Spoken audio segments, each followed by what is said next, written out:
भैया ज्योतिबा फूले मूवी के बारे में। दोस्त, मूवी से अपनी धारणाएं कभी मत बनाना। मैं आपसे कहूँ तो एक बार ज्योतिबा फूले जी को आप पढ़ लेना। उनके जैसा सोशल रिफॉर्मर इस देश में कोई पैदा नहीं हुआ। यानी कि अगर मैं आपसे पूछूं तो बाबा साहब भीमराव अंबेडकर, आप जानते हैं कितने बड़े समाज सुधारक हुए। उन्होंने इस देश में पिछड़े व्यक्तियों के लिए, इस देश में महिलाओं के लिए, इस देश में जो बहुत सारी कुरीतियां हैं, एवं ऐसा नहीं था कि इस किसी एक वर्ग के लिए, संपूर्ण हिंदू समाज के लिए उन्होंने जितनी बेहतरी के लिए प्रयास किए, ऐसे कोई व्यक्ति किन्हीं को गुरु समझते हो? क्योंकि बाबा साहब भीमराव अंबेडकर गुरु समझते थे ज्योतिबा फूले जी को, उनको गुरु मानते थे वो।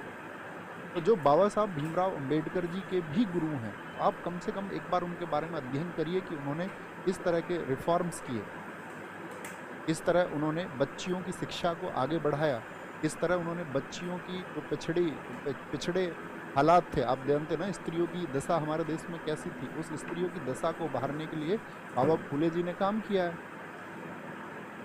उस पिछड़ेपन को, अस्पृश्यता को अंत करने के लिए उन्होंने काम किया है। क्योंकि व्यक्ति के अंदर एक चिंगारी पैदा होती है ना, उनके अंदर भी चिंगारी पैदा हुई थी जब वो एक शादी में गए थे, परांजपे की शादी में, और वहां पर लोगों ने बोला कि निम्न जाति का व्यक्ति कैसे आ गए यहाँ पर। तो वो उस व्यवस्था को बदलने के लिए अपने पूरे जीवन भर समर्पित रहे। अब ऐसा नहीं है कि आप किसी एक मूवी के माध्यम से, या मतलब अगर कुछ सत्य मिलता है तो सीख लेना चाहिए, अगर वहाँ से कोई सीख मिलती है आपको तो सीखना चाहिए, बेशक सीखना चाहिए। लेकिन बाबा ज्योतिबा फूले या उनकी जो वाइफ थी सावित्रीबाई फूले जी, उन्होंने जो स्त्रियों के लिए किया या समाज के लिए किया वो हमको याद रखना। और ऐसा नहीं, उनके बहुत सहयोगी साथी भी थे उनके साथ में।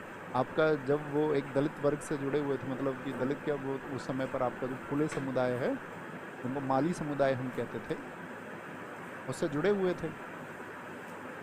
बाद में बहुत सारे, मतलब मैं ये कहूँ तो कोई ऐसी जाति का व्यक्ति शायद बाबा फूले के साथ में नहीं रहा जो उनके साथ में नहीं जुड़े हुए। आप उनकी बायोग्राफी पढ़ें। यहाँ पर तो एक किताब मैं आपसे कह सकता हूँ, जो बाबा ज्योतिबा फूले ने इस देश की मानव द्वारा बनाई गई व्यवस्था, देखो बहुत सारी व्यवस्थाएं ऐसी होती हैं जिनको मानव ही बनाते हैं, तो मानव द्वारा बनाई गई व्यवस्था जिसमें जात पात जैसा ढोंग भरा गया, तो उन्होंने जो अपनी प्रसिद्ध पुस्तक लिखी है गुलामगिरी, उसमें सवाल किए गए हैं।